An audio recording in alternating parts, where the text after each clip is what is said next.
Kontrabandaga каршы күрөшүү боюнча маселелер көтөрүлгөн.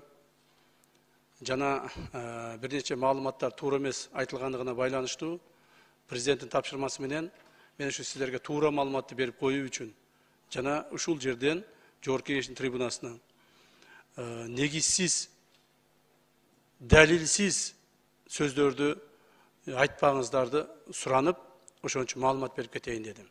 Эгерде кайсы бир маалыматтар керек болсо, контрабанда боюнча же болбосо ошого байланыштуу маселелер боюнча керек болсо, биз ар дайым сиздерге официалдуу түрдө бергенге даярбыз.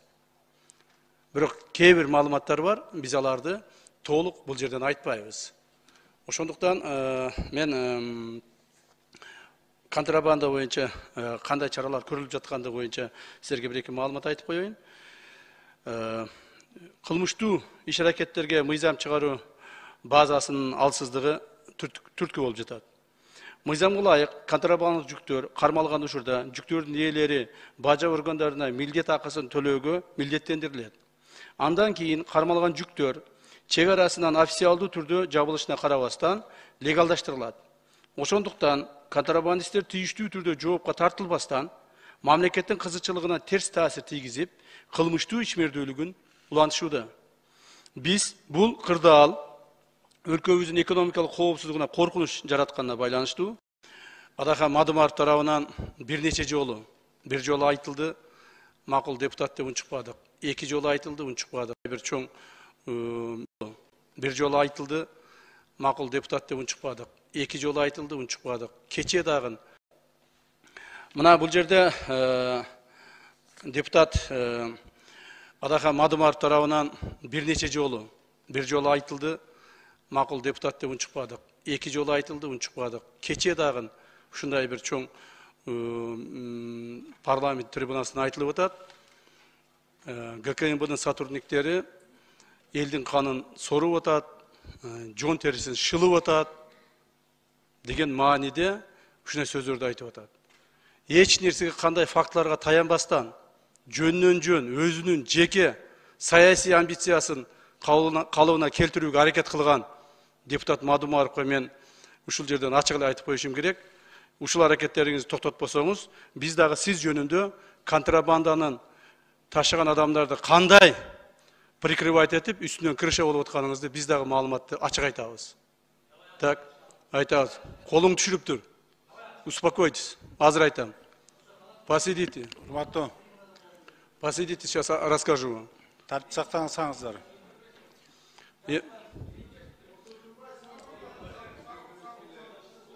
Сабыр кылып турсуздар.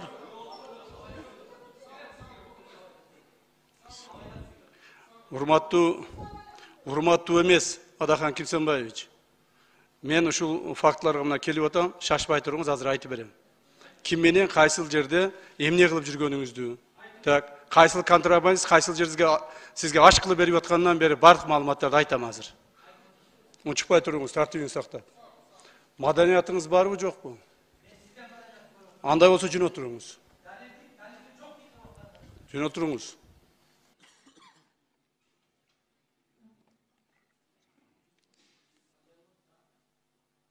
Бешинчи микрофон. Бүтүн Кыргызстан Мадымаров. Макул. Бербей койдуңар. Эмне болот? Камчынын ушул жерде бүт кыйкырган, жала жапкан сөздөрү калат дагы Мадымаровдун үнү чыкпай калат. Ошондойбу? Биринчиден мен сизге кыйырган жокмун. Мен камчы эмесмин сизге. Кандай кылабыз? Знайте. Мен уятсыз деп, тартипсиз деп айта элекмин. Азыр чыкканда айтам мен. Айтасыз. Эмне кыласыз? Кандай болот аны талап төлөмөч? Мен сизге сүйлөп аткан жокмун. Суроого жазылды. Урматтуу Адахан Кимсенбаевич. Суроого эмес, мен биринчи болуп кол көтөрбөдүмбү? Раз ушундай болуп чыккандан кийин сөз бериңиз деп. Сөз беребиз албетте. 2 мүнөт. Ошондон азыраак сүйлөш керек. Тилим барда эле сүйлөй бербестен. Жооп бересиз бардыгына. Жакшы, рахмат. Колуңду кезебегин, колуңду сындырып коем. Колуңду сындырып коем. Биринчиден, экинчиден. Жакшы, мына өткөндө урматтуу депутаттар эме бербей, согласие бербей камалбай калдым. Эгер мен ген прокурор болгондо давно камалат болчу. Сактаңыздар. Еще не поздно.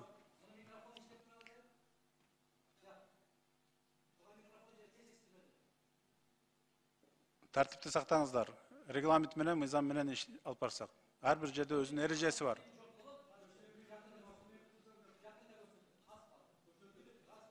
Так, извините, пожалуйста, мага бир сөз берип коюңузчу, көрсөтөм деген айтып коеюн, уруксат берсеңиз. Урматтуу депутаттар, бул кишини көрсөтөм дегенде жөн бар. Себеби бизде толук оперативдүү маалыматтар бар. Булар мамлекетте чаң тапалаң уюштуруп туруп, мамлекетте бийликти алмаштырууга аракет кылып атат. Мен айтып коеюн, мамлекеттеги бийликти сиз эч качан алмаштыра албайсыз. Бул бир. Так, бир туугандарыңыз, ошол эле Абдусаттар жана башкалар чогулуп алып туруп, жакында Адахан Кимсенбаевич, Адахан акабыз бийликке келет. Биз буларды көрсөтөбүз деп отургандардын бардык оператив жумуштар жүрүп атат. Жакында бир тууганыңызды камасак, ушул иштер боюнча дагы кыйкырып чыгасыз. Ошондо эч нерсени көрсөтө албайсыз. Сиз көрсөтө турган адамдар өтүп кеткен уже. Хорошо? Рахмат. 5-ші микрофон процедурный. Талант Турдумович, келген кишилердин микрофону эмне тынымсыз иштеп турабы? Же ташыйып өзгөчөбү? Эгерде ошондойлор болгон болсо, бүтүндөй барып алып барып, могу жерде бир жаман адат пайда болду азыр бийликте. Аябай көрүнгөн кишини сабап кыйкырып коет, КТРЛтерден сайратат, аймак деген, регион дегени бар сайратат. Ал заманыңызда өткөн. Эгерде мына ушундай болуп көрсөтөбүз деген болсо деп, сөздү бурмалабагыла, силер сөздү түшүнбөйсүңөр. Ал сөзгө түшүнүш үчүн дагы көптөгөн жылдар керек. Билип атасыз, сизди билимдүү экениңизди.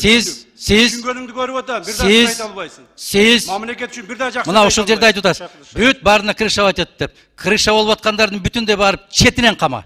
Четинен кама, мен кол чабам. Сени кошуп калмайбыз жакында. Колдон келбейт. Колдон келбейт. Колдон келген эсиңден чыгып калды. Колдон келген ишти айткылачы Айлана. Колдон келген ишти айткылачы. Колдон келбеген. Кайма айтпасаңар. Каймач, гөнгөн экенсиңер, көрүнгөнгө там кыйкырып. Переворот кылыштын алдында өзүң жок болосуң. Мен ак үйдөн секирген эмесмин переворот кылам деп.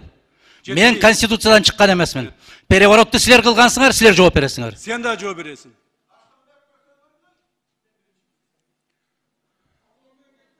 Табло менен кетели, урматтуу коллегалар.